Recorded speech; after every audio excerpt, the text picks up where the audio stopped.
iniciar, né, a nossa live. Nas últimas duas lives, nós conversamos bastante sobre a questão dessa falta de liberdade, né, de estar dentro de casa, de não poder sair, a angústia que isso causa, a procrastinação, o tédio.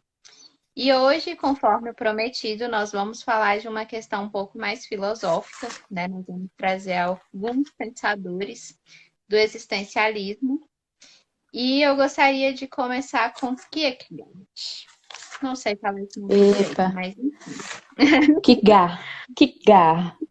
Não Kierkegaard. pronuncia o R e o D, Kigar. Sim, enfim, né? É esse cidadão. É isso aí, é isso aí. É, Kierkegaard, ele trazia a questão sobre não existe uma predeterminação, né? Nada era predeterminado. E essa indeterminação e a nossa liberdade, ela acaba nos levando à angústia.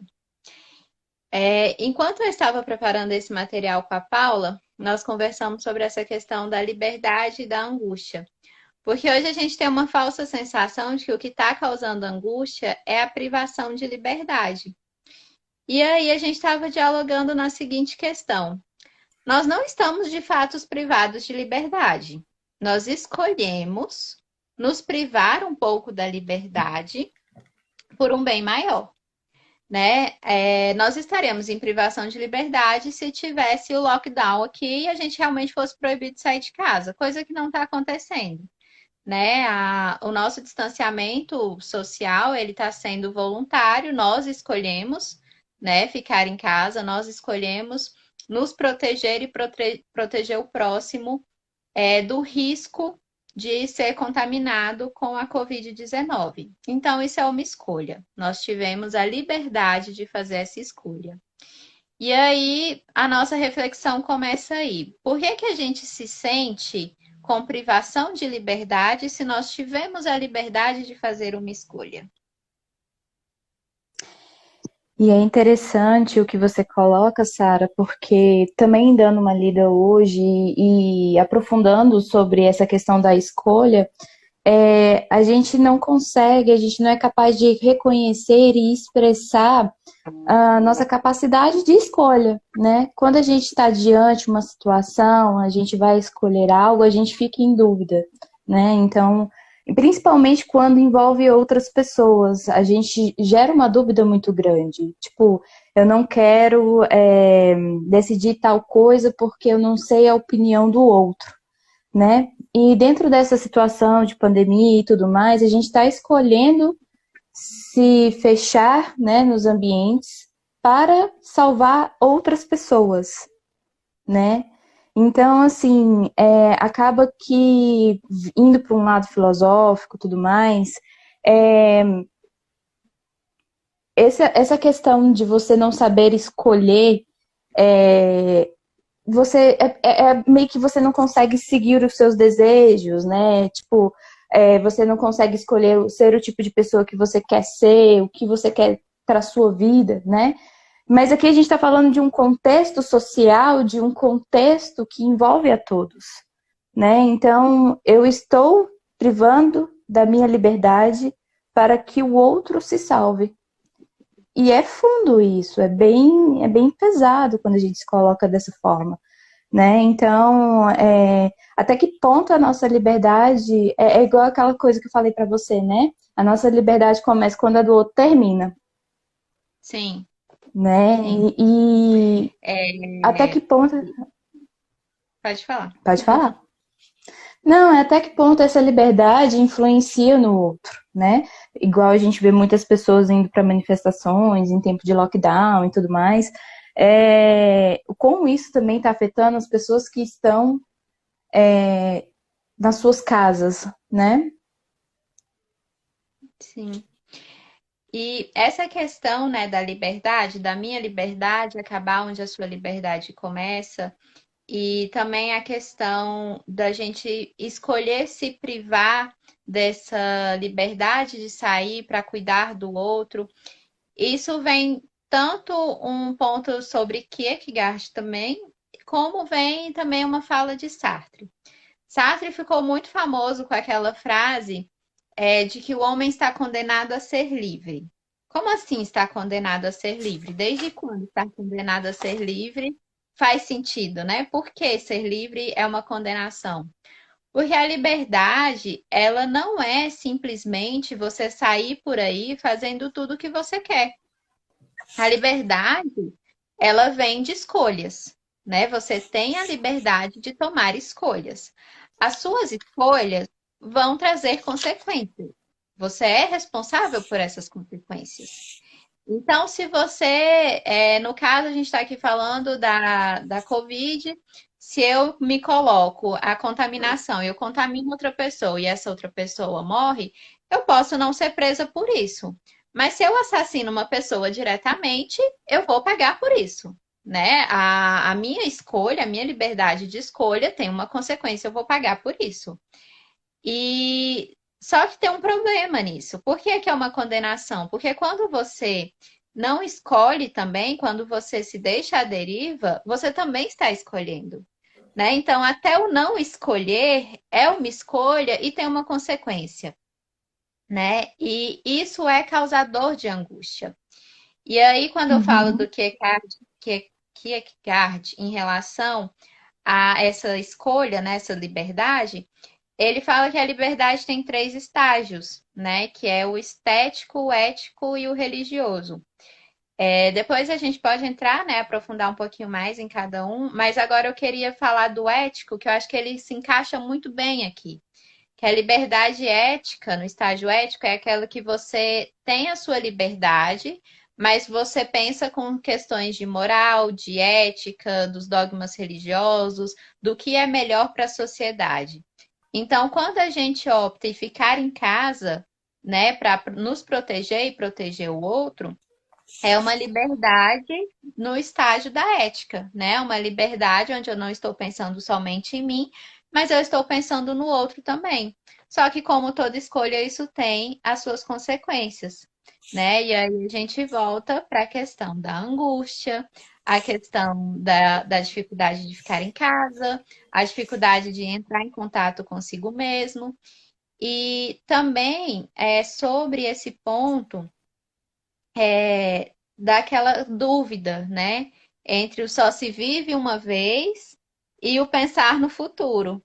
Então, para que que eu vou ficar presa em casa se um dia eu vou morrer mesmo, né? Eu vi gente postando isso. Ah, se for da vontade de Deus, eu vou pegar, se não, eu vou morrer, então tá tudo certo, né? Tem gente saindo na rua, fazendo questão de não usar máscara, fazendo questão de não se cuidar, porque pensando assim, né? Não, se for da vontade de Deus, eu vou pegar, se não for, eu não vou pegar, né? Só se vive uma vez, então eu vou viver meu dia de hoje, eu não vou pensar nas consequências. E trazendo esse ponto de vista do que você trouxe também dessas fases do Kierkegaard, eu vejo que a gente está muito também nessa parte estética, né? Que o Kierkegaard diz, que é essa busca do prazer incessante, né? Algo assim que a gente precisa de algo para nos dar sentido de vida e a gente vai desesperadamente nisso, mas chega lá não tá preenchendo nada, chega lá não tá fazendo sentido nenhum para minha vida. Chega um momento da sua vida que você quer mudar, tipo, você tá lá com seus 50 anos e quer mudar toda a sua vida, né? Porque tudo que você construiu até agora não fez sentido nenhum e eu quero mudar, né? Então, assim, como as nossas escolhas afetam, né? Como as consequências dessas escolhas nos afetam, né? Então, assim, a gente precisa, já pontuando um pouco do Sartre também, reconhecer essa responsabilidade que a gente tem sobre a nossa responsabilidade, principalmente da escolha, e saber lidar com ela, né? Uma das coisas que eu vi aqui que o Gustavo falou, ele falou assim, tenho tanta coisa para fazer e não faço nada. Aí gera o que a gente até conversou na última live, que aí as pessoas, elas se enchem de coisas, a gente traz tanta coisa que a gente não sabe para onde ir, né? Então, a gente precisa estar em busca dessa mudança interna, né? Lidando cada dia com as nossas nessa renovação, lidando cada dia com os nossos pensamentos, a ponto que a gente se encontre, né? Não sei se vai ser suficiente, assim, não sei se a gente vai se encontrar por completo, mas que nos ajude a ter uma estabilidade e constância no que a gente sente. Sim. E essa questão da responsabilidade, né, em relação às nossas escolhas, e também a questão da liberdade no sentido do estético, né, do prazer, é, da vontade, do desejo, isso também leva ao tédio, né? Porque você tem essa Ah, busca sim. incessante, né? E o tédio, eu acho que ele está muito relacionado com a procrastinação também, né? Então você está nessa busca incessante por prazer, por satisfazer, por suprir um vazio, né? Até uma coisa que a Paloma trouxe aqui, que o ficar em casa está fazendo a gente entrar em contato, né, com os nossos sentimentos. Tudo aquilo que a gente muitas vezes ignora no dia a dia, a gente está tendo que entrar em contato agora. E aí vem a questão do que Sartre traz também sobre nós nos descobrirmos muito no externo, né? Ele fala que a gente não se encontra somente em nós mesmos, a gente se encontra muito no outro, né? Que é aquela questão também trazida pela psicanálise da projeção, né? Quando Paulo fala de Pedro, eu sei mais sobre Paulo do que sobre Pedro. Então, as nossas relações sociais, elas fazem com que a gente se encontre muito no outro, se descubra muito no outro, né? E aí é um pouquinho, são pontos que entram em conflito entre Sartre e Kierkegaard, porque Kierkegaard traz o ser humano como muito individual. Ele fala muito do sentido do individual mesmo do ser humano. E Sartre, ele já traz mais essa questão do social, né? Da gente se encontrar no outro. E isso da gente se encontrar no outro traz essa questão do porquê então que tá difícil ficar longe do outro, né? Por que que a gente está nesse sofrimento todo com o distanciamento, com o isolamento? Será que é porque a gente não consegue se encontrar com nós mesmos sem ter esse outro, sem a gente projetar no outro? Será que é realmente por uma necessidade da vida em sociedade? Ou será que é porque a gente está muito preso nesse estágio da liberdade estética, né? Será que a gente está buscando tanto prazer, tanta diversão, suprir tanto vazio, que quando de certa forma a gente se vê meio obrigado a buscar algo mais profundo, né? A não simplesmente preencher esse vazio, a gente entra em sofrimento, né? E eu acho que isso está acontecendo muito nesse momento, né? Esse conflito. Por que está sendo tão difícil? Por que que tem pessoas que realmente não têm conseguido, né, se manter em casa, manter o distanciamento social e tem essa necessidade de estar sempre em busca do prazer, sempre em busca de estar com outras pessoas.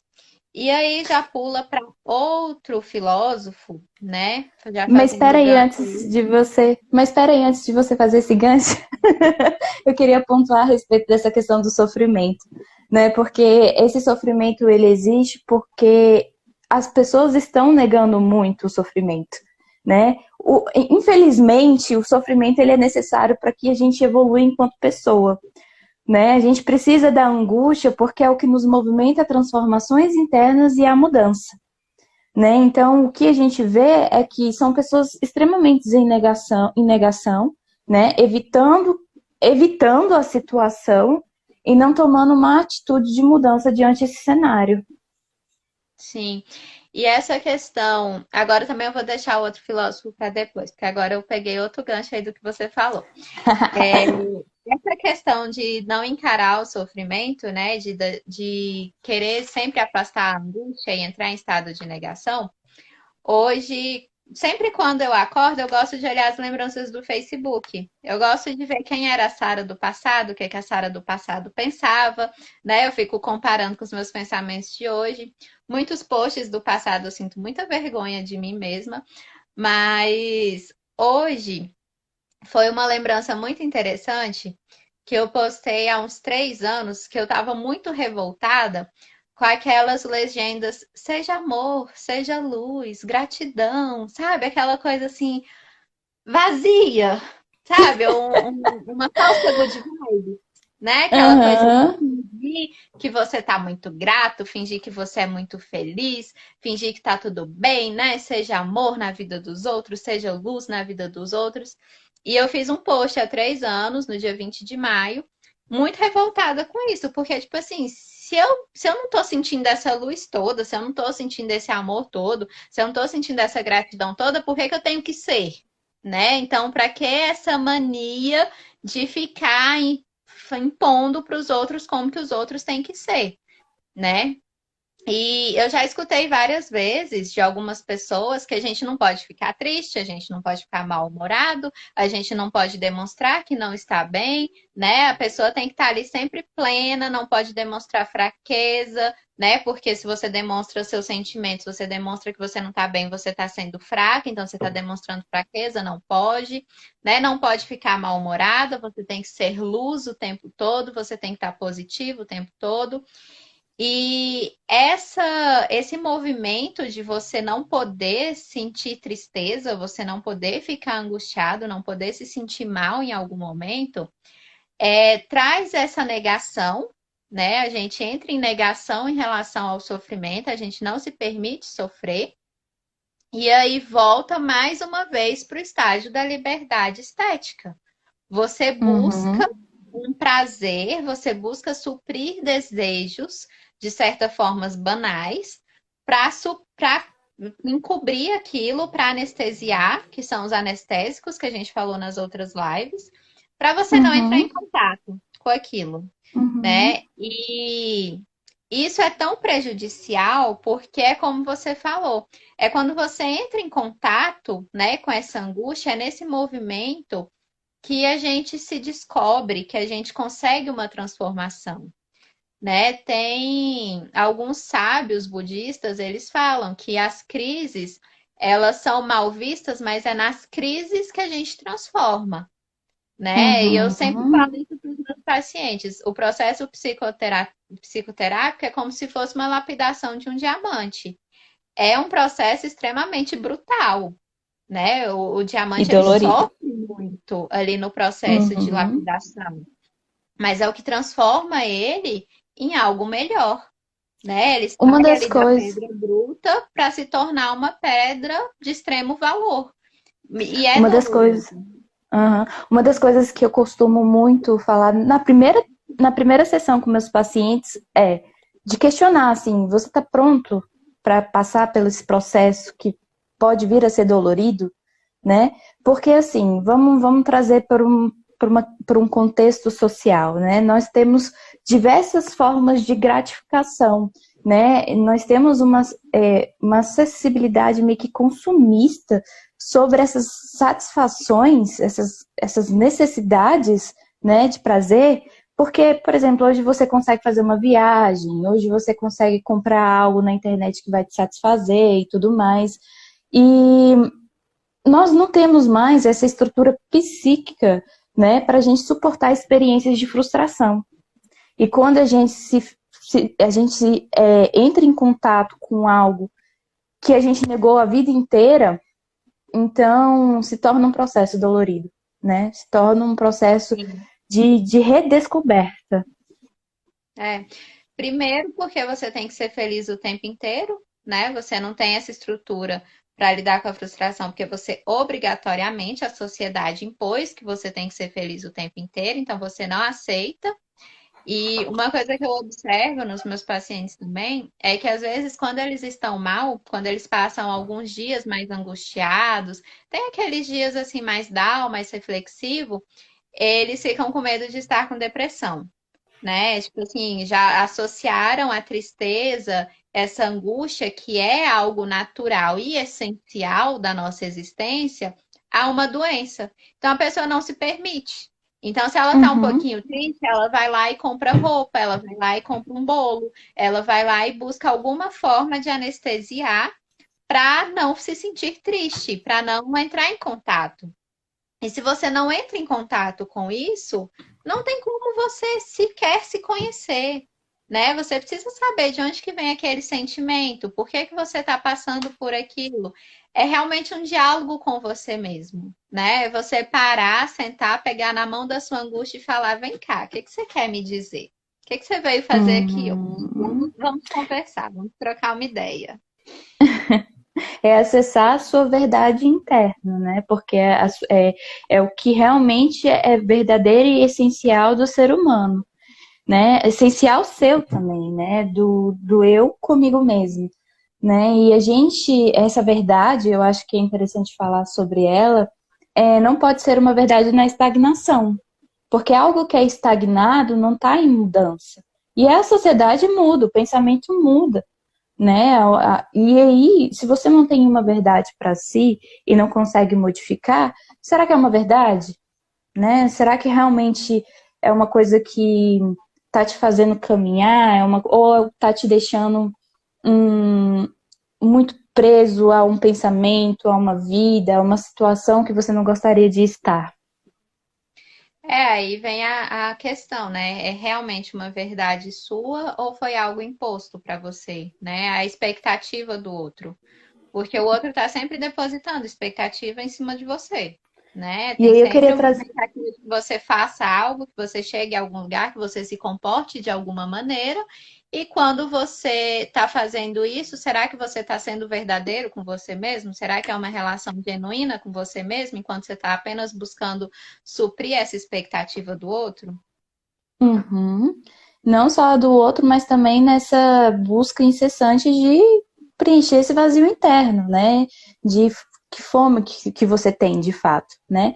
E eu gosto de trazer também, eu queria trazer essa pergunta assim para reflexão que estar estagnado significa ter uma estabilidade, né? Mas até que ponto essa estabilidade, essa constância, é, ela realmente ela é verdadeira se somos pessoas em transformação, se somos pessoas em constante mudança.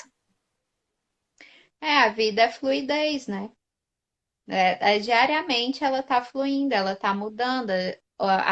Por isso que eu falo, eu gosto de ver quem é a Sara do passado, eu gosto de ver o que que eu postei no passado, porque eu não sou mais aquela Sara, né? A cada dia eu tô É, mudando, a cada dia a minha verdade muda, o meu contexto muda, e eu preciso me adaptar a isso, né? Não tem como eu viver enraizada. sim. Essa questão do movimento, né, da autenticidade e também da frustração me faz pensar um pouco de como a gente é ensinado a isso desde a infância, né? Hoje a gente vive numa sociedade onde que nós temos que ser adultos felizes, gratos, seja luz, seja amor, good vibes. Mas a questão da frustração, ela vem desde a infância, não é algo que nos foi imposto agora. Como que eu acho que a gente não está preparado para a frustração desde a infância? É meio que um processo natural dos pais pensar assim: eu vou dar para o meu filho tudo que eu não tive. E aí, às vezes, eles querem falar não para a criança, né? Ele não sabe falar não para a criança, ou senão é uma criação de muitos extremos, né? Ou é rígido demais, ou é solto demais. E aí, realmente, a gente cresce sem saber lidar com frustração. Uma coisa que eu estava observando nessa época da pandemia é que os pais que estão com as crianças em casa, né, sem ir para a escola, eles estão muito desesperados. Eles não aguentam mais, não sabem mais o que fazer com as crianças dentro de casa. É Tá como até se rolando fosse, um áudio, né? é Do como pai se desesperado. fosse, é como se fosse um fardo, né? Então, assim, tem um monte de piadinha de pai louco para despejar os filhos na escola, essas coisas todas, como se fosse realmente um fardo a questão do filho dentro de casa. Sendo que, por que é tão difícil assim estar com o filho dentro de casa, né? Então, eu tenho observado que alguns pais, quando os filhos estão de férias ou agora no período da pandemia, eles se sentem muito na responsabilidade por esse filho e não permite que o filho tenha o momento de tédio dele, o momento de ócio dele, que o filho crie suas próprias atividades, que o filho tenha certa autonomia. E quando eu estou falando isso do filho, eu não estou falando só da criança de 5 anos de idade que é dependente, não. Né? Eu estou falando do adolescente também, que o pai trata como se fosse a criança de 5 anos de idade. Né? Então, isso é uma coisa que vem muito enraizada desde a infância, né? De não ter até autonomia para se frustrar às vezes, de fazer escolhas e lidar com as consequências dessas escolhas.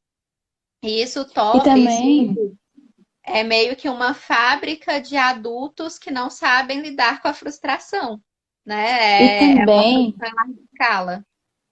e também essas crianças, né, elas estão o tempo todo ocupadas, né?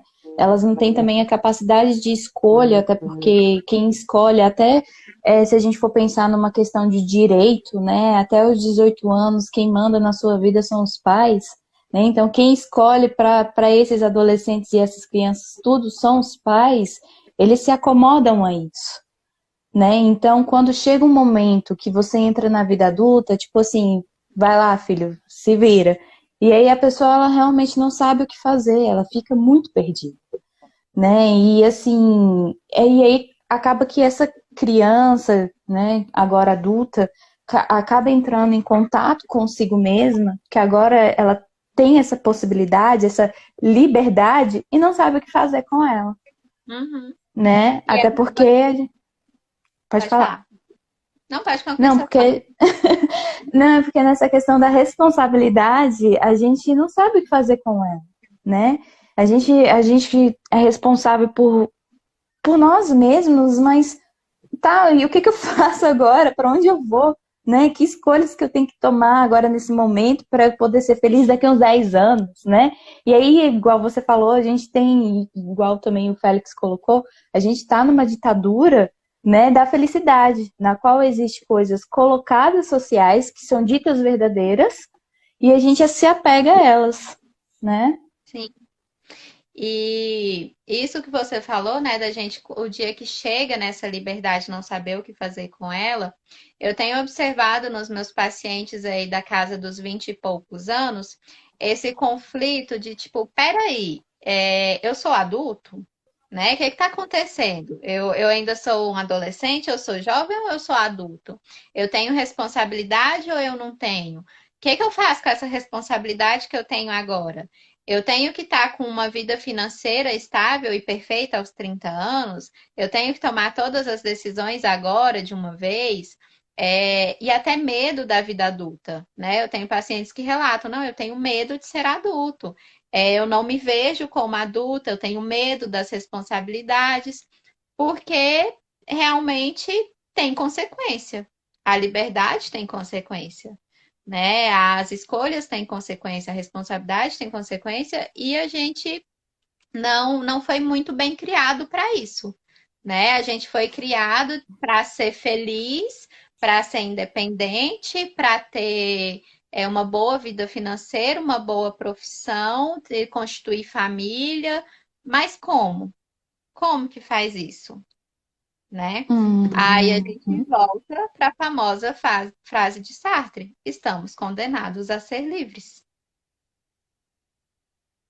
E como isso é angustia, porque a gente tem uma receita de como a vida deve ser e muitas pessoas não conseguem fazer esse bolo, né? Não conseguem atingir esse nível de poder, né? Que é o financeiro, para poder conquistar as suas coisas. E tudo é devagar, é tudo num tempo, né? E como isso é angustiante. E as pessoas ficam se questionando, né?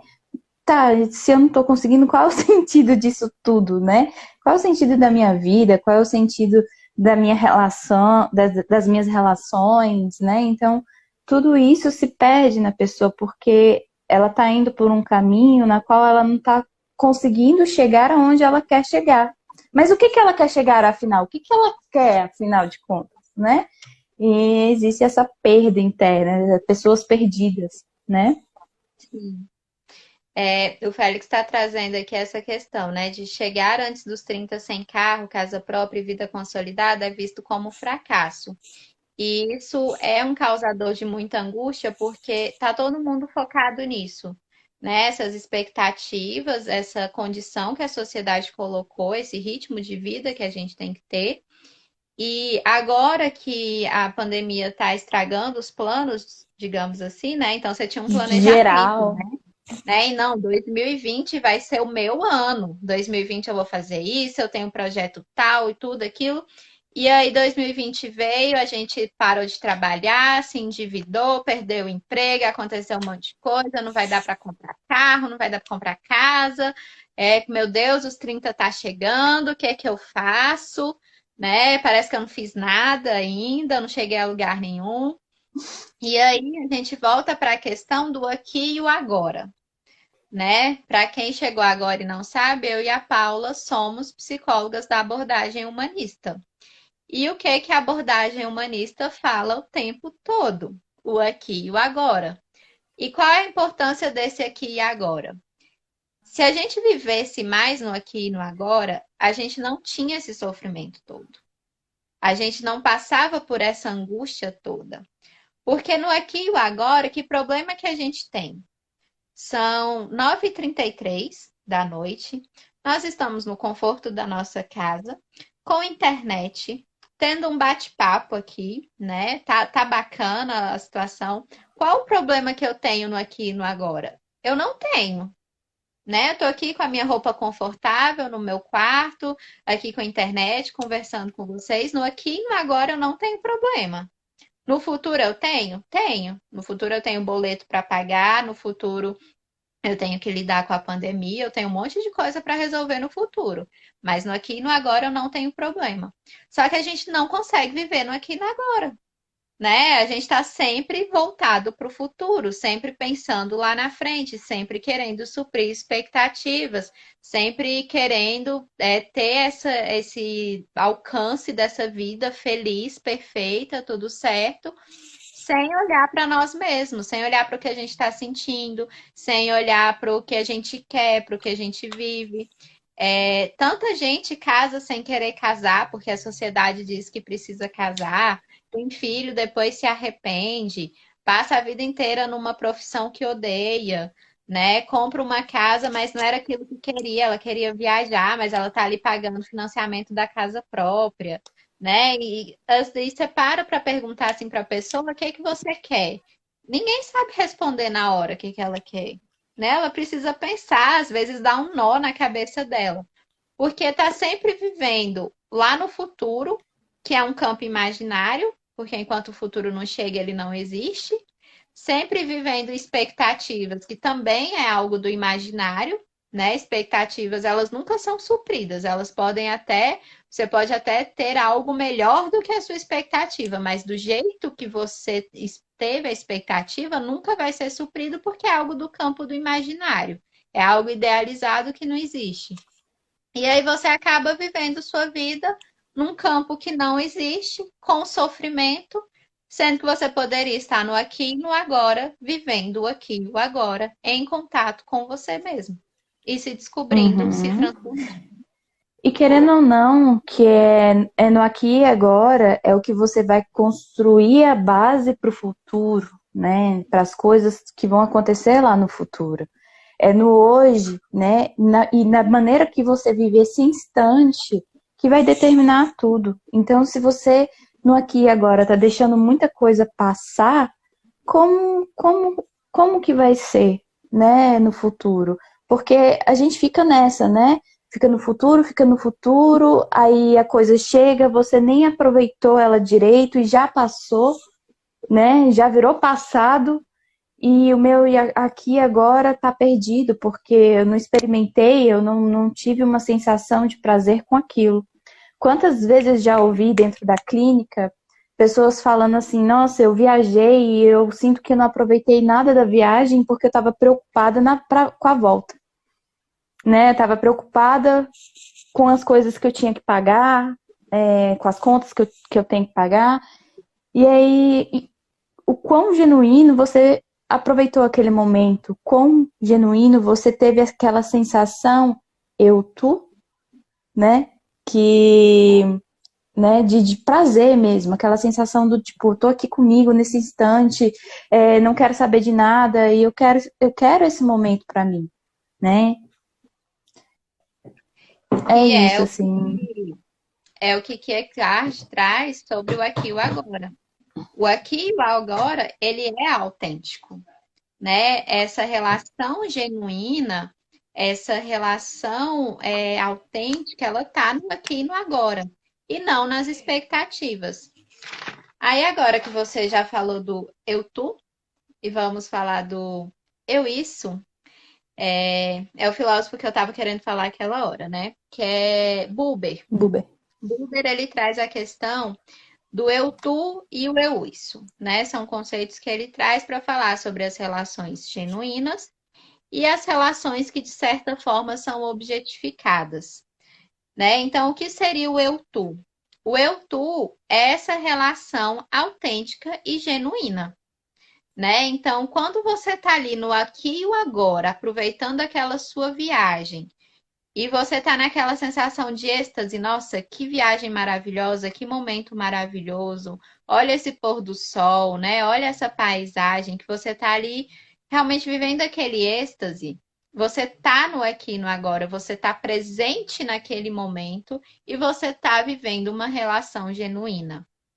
Mas a partir do momento em que você não consegue, né, estar no aqui e no agora, você não consegue ter presença naquilo, naquela relação, isso se torna um pouco de objetificação. E eu acho que um exemplo muito claro que a gente pode trazer de relações do eu tu e do eu isso são relacionamentos de longo prazo. Quando você começa um relacionamento, né, que você É tá ali todo aquele naquele borboleta no êxtase, estômago. naquele entrega, né? Que você está em contato com aquela pessoa, que você está disposta a conhecer aquela pessoa e você se abre para que aquela pessoa te conheça, você consegue ter uma relação eu-tu, né? Consegue ter aquela relação genuína, né? Entre você e aquela pessoa, ambos entregues, né? Ambos dispostos a viver aquele momento. Depois, com o passar do tempo, sei lá, talvez você se casa com aquela pessoa e aquilo vai se perdendo um pouco. Ou porque você fica lá no passado pensando de como era maravilhoso, né? Aquele êxtase, aquela paixão, aquele fogo, aquela coisa toda. Ou porque você está ali no futuro pensando, né, na casa, nos filhos, nas compras, no carro, no que tem que fazer. E aí aquela pessoa, de certa forma, ela passa a ser um objeto na sua vida. Ela já não é mais aquela relação autêntica. É meio que ela tem um objetivo, ela tem ela exerce uma função na sua vida, né? Sei lá, a função dela é o papel de marido ou o papel de esposa, né? É claro que no decorrer desse relacionamento você pode ter, sim, a relação do eu-tu, mas ela é fácil de ter? Não. Se você não prestar atenção para o aqui e o agora, se você não fixar a sua atenção no presente que você está vivendo, não tem como você ter uma relação genuína. Só é genuíno e só é autêntico, né? Se tiver no agora, no aqui e no agora. Uhum. E é interessante isso que você traz a respeito da relação se tornar uma questão de objeto, é o que traz o fim de muitos relacionamentos, né? Porque as pessoas, quando vão chegando nessa sensação de autoconhecimento, preciso me conhecer, é onde muitos casamentos ou relações de namoro, né, se rompem, né? É, então, assim, a pessoa, ela tá cansada daquilo, ela tá cansada de viver aquilo todos os dias, é, e quando vai vivenciar essa liberdade, vai experimentar algo novo para si, ela vê que aquele momento, aquele casamento, aquela relação já não é mais suficiente para mim, né? Eu acho que também a gente entra numa questão meio de suficiência e insuficiência, né? O que que realmente essa pessoa, o que que ela está sendo para mim, né? Dentro dessa relação, o que que ela está significando para mim? Será que é só esse marido mesmo? O que que está faltando, né? o que que eu preciso para ter dentro dessa relação uma satisfação na qual eu me sinto bem com essa pessoa, né? Sim. Tudo se perde. E essa questão da pessoa tornar, você passar a ter essa relação de eu isso, né, com a pessoa, tanto faz com que casais que terminam o relacionamento não consigam se desvencilhar um do outro, não porque ainda ama o outro, não porque sente saudade do outro, não porque realmente queira estar com a pessoa, mas porque sente falta do que a pessoa representa, né? Do que Então ela se te tornou proporciona. se tornou uma relação e isso, onde a pessoa representava algo na sua vida, ela te proporcionava algo, e quando você sente falta daquilo, você sente falta da pessoa. Aí você vai lá, corre atrás, tenta voltar ao relacionamento e não dá certo, né? Porque aí também ela já pode não te proporcionar mais aquilo que você queria. E da mesma forma, dentro dos casais, né, atuais, principalmente nesse contexto de pandemia, o pessoal falando, porque o divórcio vai aumentar. Porque eu não suporto mais a convivência com meu marido, com a minha esposa. Se você não está suportando agora, a verdade é que você não suportava antes, né? Você está numa relação de eu isso com essa pessoa há muito tempo, né? Só que agora você foi obrigada a entrar em contato com aqui e agora, né? Porque antes você podia, cada um ia para o seu trabalho, cada um ia para uma festa, cada um saía com seus amigos, fazia alguma coisa para distrair, e quando voltava para casa, não precisava lidar numa relação genuína com a pessoa, não tinha a relação eu-tu. E agora que, de certa forma, estar dentro de casa força a ter uma relação mais genuína, aí já não está dando certo, né? Porque já, a pessoa já virou uma objetificação na sua vida. E isso não acontece só com casais, acho que isso acontece com famílias também, né? Quando pais e Sim. filhos param para se conhecer, quando irmãos param para se conhecer, Ixi. vê que não é essa coisa tão legal assim, vê que não é uma relação tão maravilhosa. E é o tempo todo uma briga ou então uma discussão, né? E eu acho que, assim, de um modo geral, agora, falando desse contexto de pandemia, do sentido de vida e tudo mais, eu percebo que esse processo realmente está sendo um processo de autoconhecimento muito grande, né? É, e a gente não sabe o que fazer com isso, a gente não sabe por onde ir, o que fazer, né? A gente acaba nesse conflito interno não entendendo, a gente projeta de uma forma agressiva no outro, né? Igual acontece e está acontecendo por aí. E eu retomo o que foi dito no início, né? Eu acho que essa constante negação, né, de si. É preciso abandonar alguns pensamentos, quebrar algumas correntes e se permitir o novo, né? A gente não pode ficar num pensamento só porque estamos em modificação o tempo todo. Sim.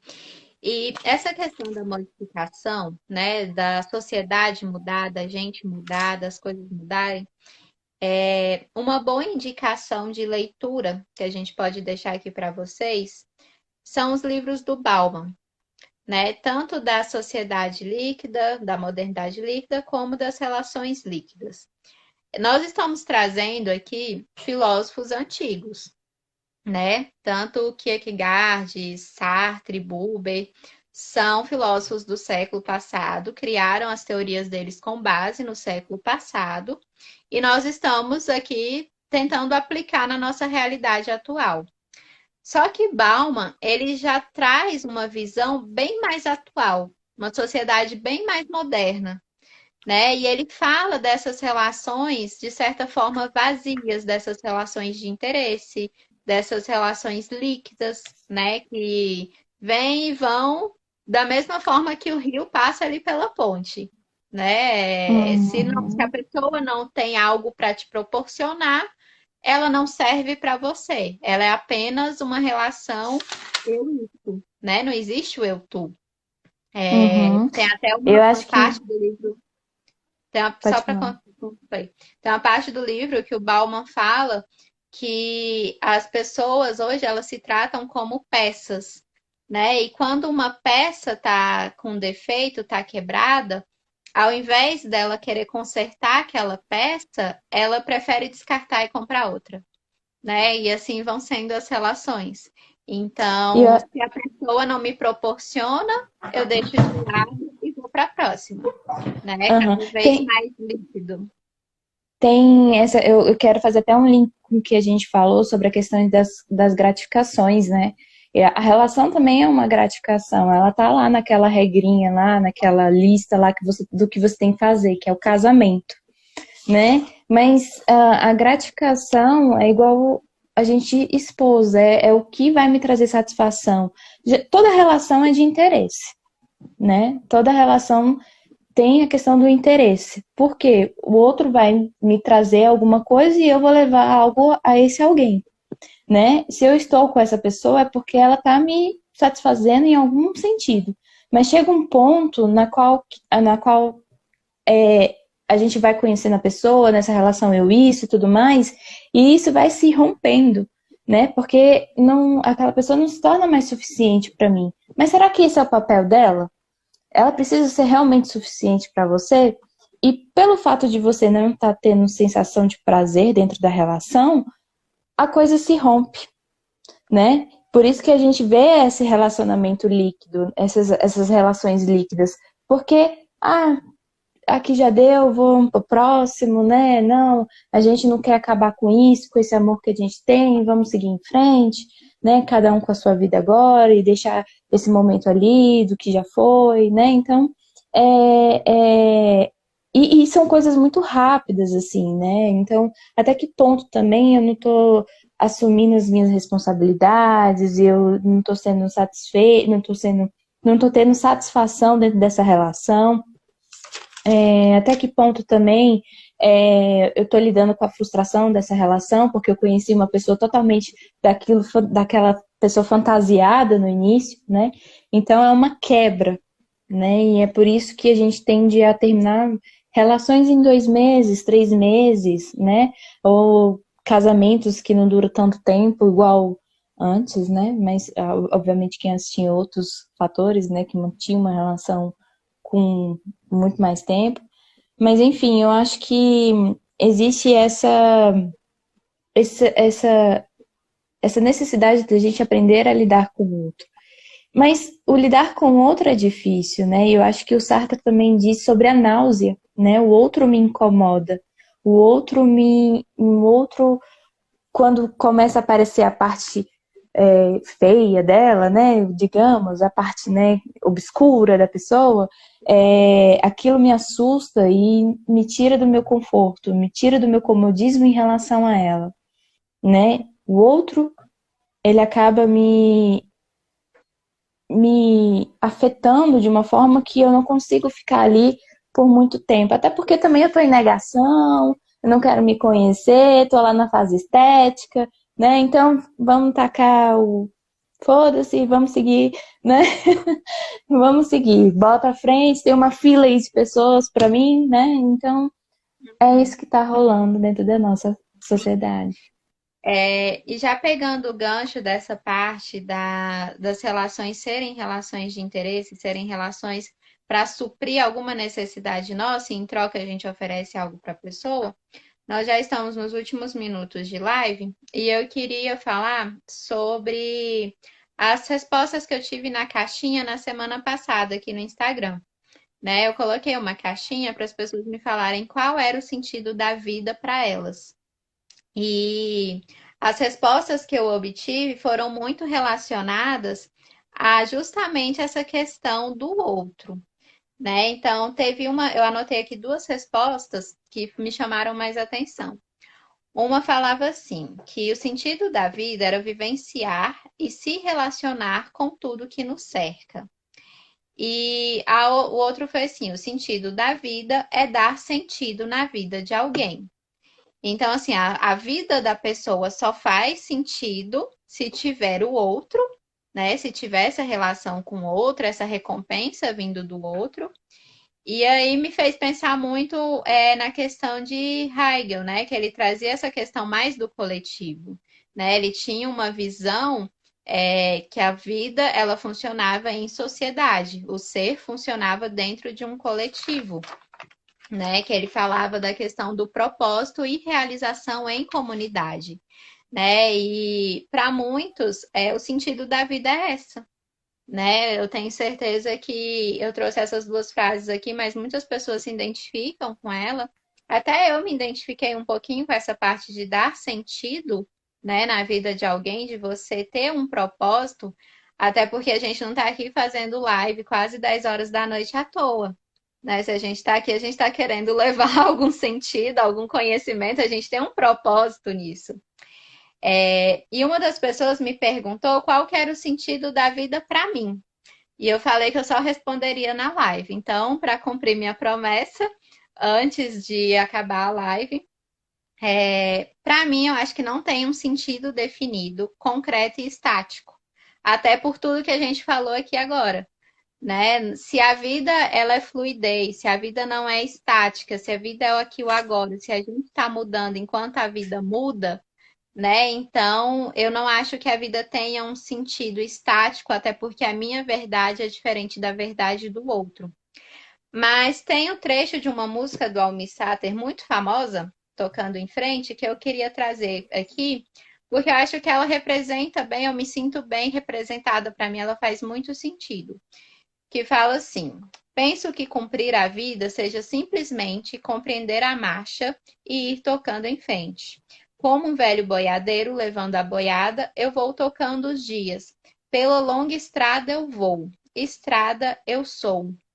Eu acho que isso tem muito da questão, assim, a ideia de você aproveitar o caminho, você aproveitar a jornada, você viver o aqui e o agora, sem pensar somente no resultado final.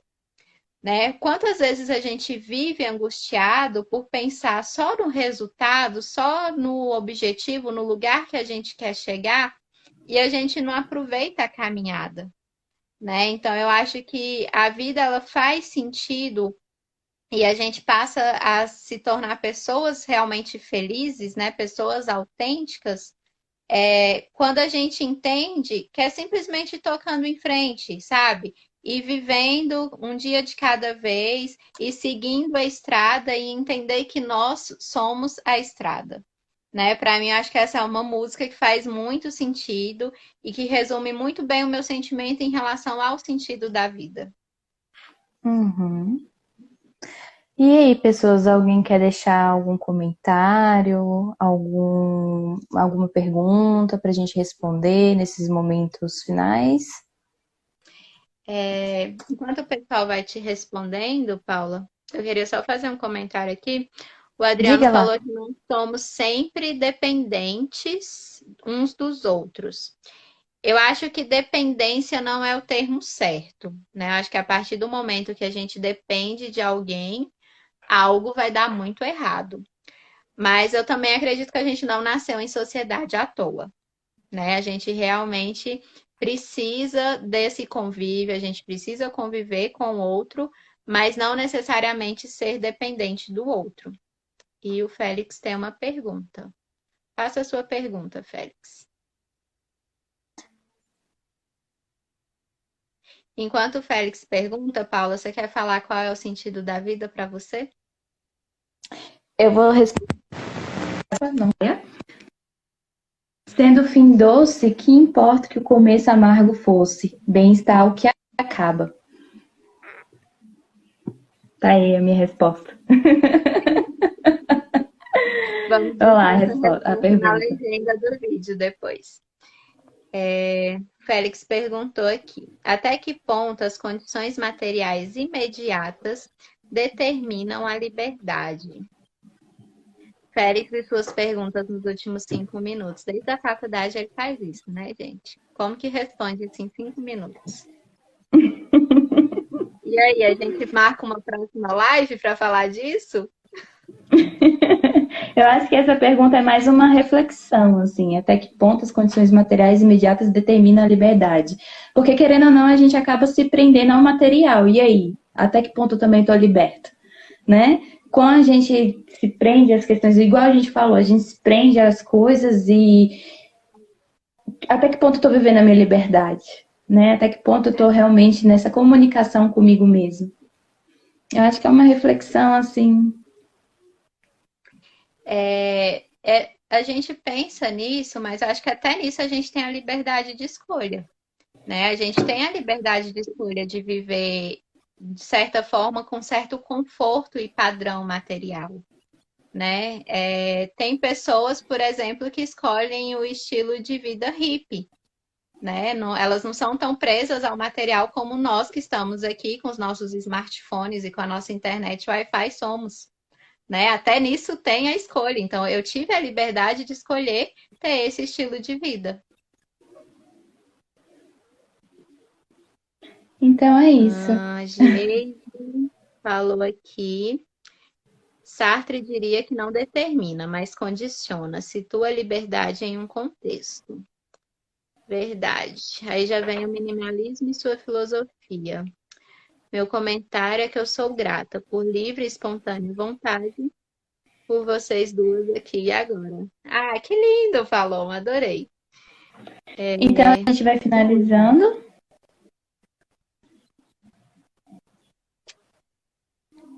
É isso. Então a gente vai finalizando aqui por hoje, né? Que vai derrubar a gente. O Instagram vai nos derrubar em 1 minuto. Muito obrigada a todos que participaram, que interagiram, que estiveram aqui com a gente. Eu, particularmente, achei a live hoje muito legal. Muito obrigada. Gostei muito dessa presença de vocês. Foi muito massa. Desse nosso aqui e agora, né? Dessa nossa interação. E é isso, gente. Beijos, até mais. Em breve esse vídeo vai estar no YouTube. Obrigada a todos. E até a próxima. Resto de semana para vocês. Tchau, tchau.